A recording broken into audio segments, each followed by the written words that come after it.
पीले दांत वाली बहू। रंजना कभी ब्रश नहीं करती थी। उसे कितनी बार उसके माँ बाप ने डांटा, लेकिन उसका कोई असर उस पर होता ही नहीं था, जिस कारण से उसके दांत पीले पीले हो जाते हैं। शादी के बाद। अरे बहू, वैसे तो तुझ में कोई कमी नहीं है, पर तेरे दांत इतने पीले कैसे हैं बेटा? कैसे मतलब? कोई सर्जरी थोड़ी ना कराइए। वो तो क्या नाम, मैं ब्रश नहीं करती थी तो पीले हो गए। अब क्या करूं? आप कहें तो लाल करवा लूं या फिर काले? यार ये क्या है, क्यों माँ से लड़ रही हो? लड़ रही हूँ? अरे मैं लड़ रही हूँ या ये बोल रही है कि दांत पीले हैं, पीले। अरे तपस्या थोड़ी ना की है इन्हें पीले करने के लिए। बकायदा ब्रश नहीं किया है 20 साल तक, तब जाकर। छी, कैसी बात कर रही हो? ये उस वक्त तो पीले नहीं थे जब हम लोग तुम्हें देखने आए थे। अरे तब साफ करवा लिया होगा डेंटिस्ट के पास जाकर। अब देखो कैसे पीले पीले लग रहे हैं। रंजना सास की तरफ गुस्से से देखती है। फिर शुरू हो गई पीले पीले पीले। अरे पीले तो तब भी थे जब मेरे हाथ का रसगुल्ला उड़ा उड़ा कर खा रही थी और बोल रही थी, लड़की नहीं गुणों का खजाना दे रहे भाई साहब। अब वो लोग करते भी तो क्या करते, पीले दांत वाली बहू पल्ले पड़ी थी तो झेलना तो था ही।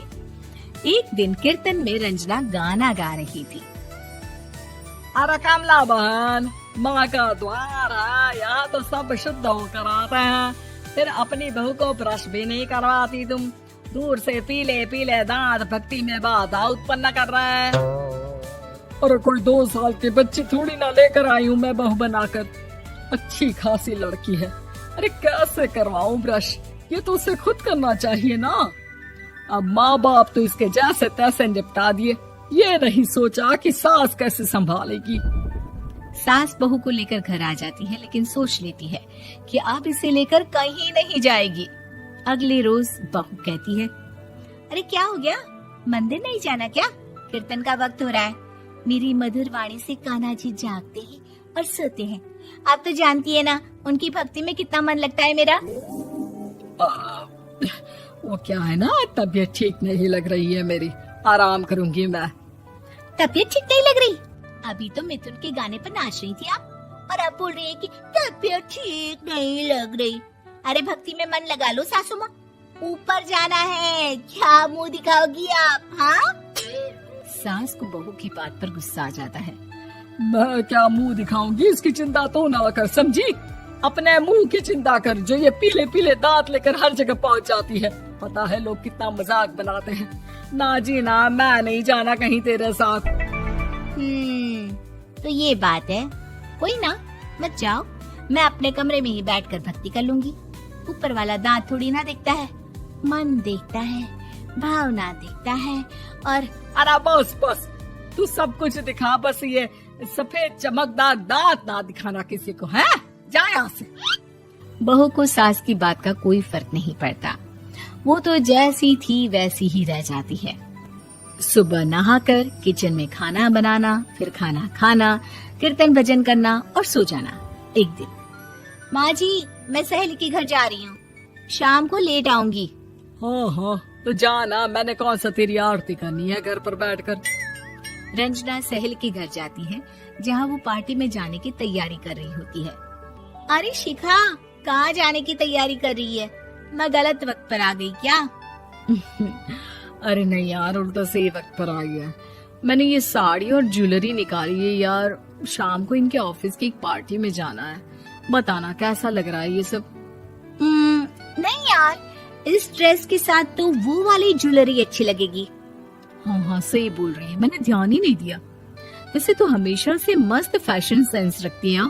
तो बड़ा जाती होगी ना पति के साथ पार्टी में। रंजना कुछ नहीं बोलती, बस सोचती है कि यार काश ये बात सही हो जाती, पर मैं क्यों नहीं जाती पार्टी में? क्या इन लोगों की कोई पार्टी होती नहीं होगी? रंजना घर आती है और रात में पति से सवाल करती है, एक बात बताइए, आप मुझे किसी पार्टी में क्यों नहीं ले जाते? क्या आपके यहाँ ऑफिस में पार्टी नहीं होती? पति बेचारा क्या कहता कि दांत पीले हैं तुम्हारे इसलिए। अरे कोई पार्टी होती नहीं हम लोगों के ऑफिस में, तो कहाँ से लेकर जाऊं? और मार्केट, मॉल, कहीं वीकेंड घूमना, कहीं तो। अरे यार, सारे हफ्ते में एक छुट्टी मिलती है, तो सोचता हूँ कि आराम ही कर लूं। क्यों? रंजना मन मार के रह जाती है। पहले कभी सास के साथ मंदिर जाया करती थी, लेकिन वो भी सास ने ले जाना बंद कर दिया। घर बैठी बैठी रंजना बोर हो जाती है। तभी उसे आइडिया आता है और वो मायके जाने का सोचती है। सासू माँ, 2 दिनों के लिए मम्मी के घर जा रही हूँ। अच्छा अच्छा, ठीक है, आराम से जा। और हाँ, माँ से कुछ अच्छी आदत सीख कर आना कि कैसे शरीर के हर भाग की तरह दांतों की सफाई भी जरूरी होती है, समझी? शुरू हो गई ना आप? वो लोग आपकी तरह नहीं है कि छोटी छोटी बात का बतंगड़ बना दे। उन लोगों के लिए मैं मायने रखती हूँ, ना कि मेरे पीले पीले दांत। रंजना माँ को बिना बताए उन लोगों को सरप्राइज देती है, लेकिन जैसे ही वो दरवाजे पर पहुँचती है, अंदर देखती है कि घर वाले कहीं जा रहे होते हैं। अब माँ, काश रंजना दीदी के दांतों वाली प्रॉब्लम नहीं होती, तो वो भी हम लोगों के साथ चलती ना बुआ जी की बेटी की शादी में। हाँ बेटा, लेकिन अब उसे कौन समझाए कि उसको उसके पीले दांत नहीं दिखते, लेकिन उसके आसपास के लोगों को कितना एम्बैरेसिंग फील कराते हैं। मुझे तो कितनी बार उसके स्कूल की टीचर ने शिकायत की कि उसके साथ कोई लड़की बैठना भी नहीं चाहती, और ना ही कॉलेज में कोई उससे बात करना चाहता था। लेकिन पता नहीं क्यों उसे ये बात समझ में ही नहीं आती। कोई कमी नहीं है उस लड़की में, बस यही कि दांत पीले हैं।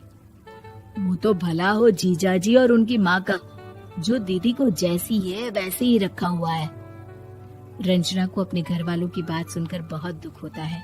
वो सोचती है कि वो क्या करे, लेकिन फिर वो सीधा डेंटिस्ट के पास जाती है, अपने दांत चमकाती है और कसम खाती है कि वो रोज ब्रश करेगी। अरे क्या हो गया? तुम तो 2 दिनों के लिए गई थी ना? पर कोई ना, अच्छा है, चलो आ गई तो। रंजना सास के सामने आकर खड़ी हो जाती है और पूरी स्माइल करती है, उसके चमकदार दांतों को दिखाती हुई। चले मंदिर।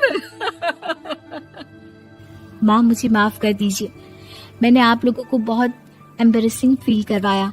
मैं आज से रोज ब्रश करूंगी।